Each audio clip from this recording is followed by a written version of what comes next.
movement at the station, for the word had passed around that the colt from Old Regret had got away and had joined the Wild Bush horses. He was worth £1,000, so all the cracks had gathered to the fray. All the tried and noted riders from the stations near and far had mustered at the homestead overnight. For the bushmen love hard riding where the Wild Bush horses are, and the stock horse snuffs the battle with delight.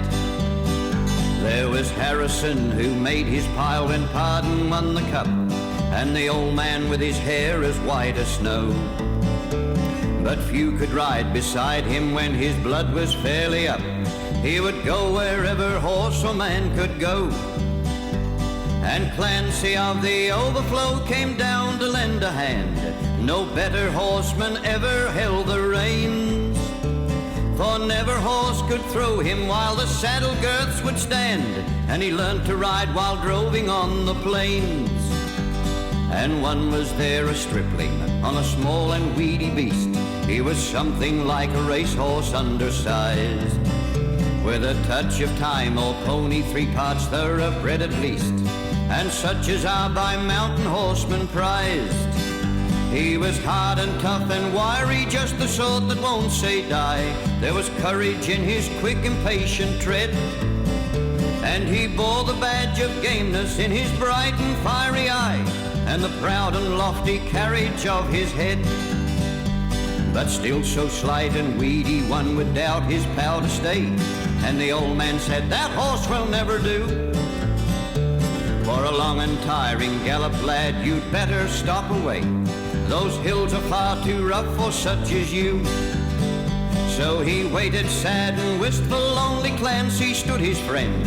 "Oh, I think we ought to let him come," he said, "and I warrant he'll be with us when he's wanted at the end, for both his horse and he are mountain bred." Oh, he hails from Snowy River, up by Kosciuszko's side, where the hills are twice as steep and twice as rough, where a horse's hooves strike firelight from the flintstones every stride, and the man that holds his own is good enough.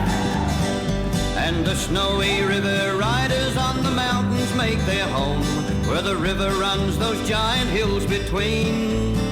I have seen full many horsemen since I first commenced to roam, but no way yet such horsemen have I seen.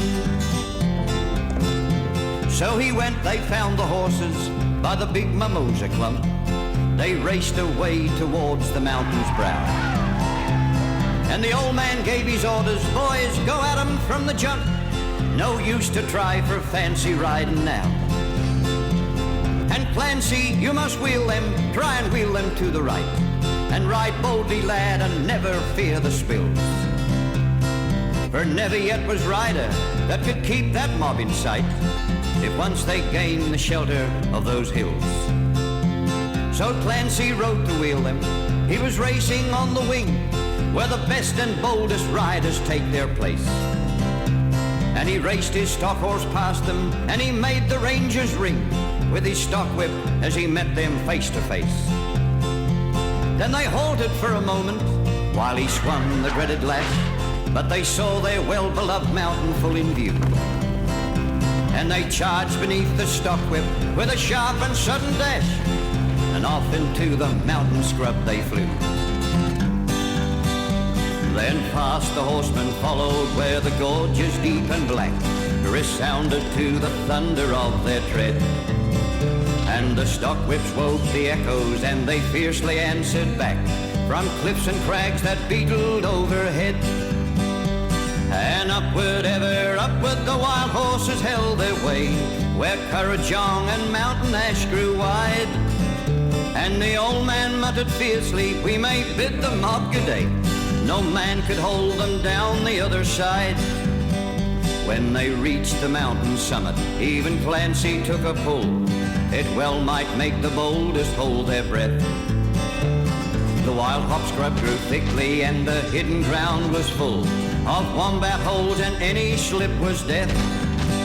But the man from Snowy River let the pony have his head, and he swung his stock whip round and gave a cheer.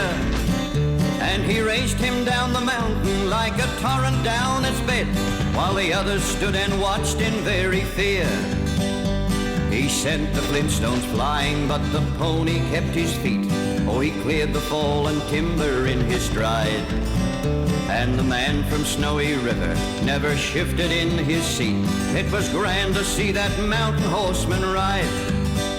Through the stringy barks and saplings on the rough and broken ground, down the hillside at a racing pace he went.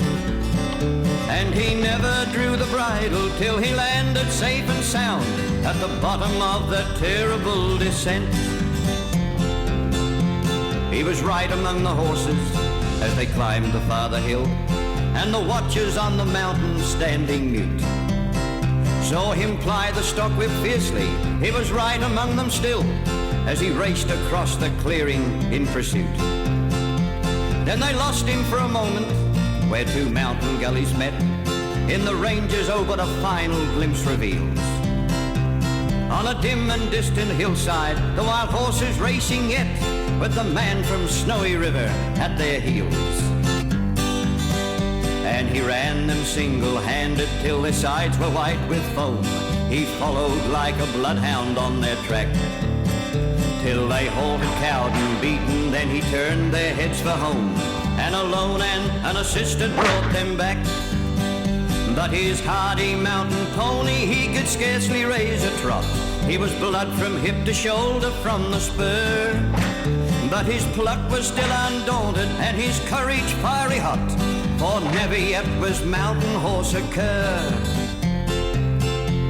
And down by Kosciuszko, where the pine-clad ridges raise their torn and rugged battlements on high, where the air is clear as crystal and the white stars fairly blaze at midnight in the cold and frosty sky, and where around the overflow the reed beds sweep and sway to the breezes and the rolling plains are wide.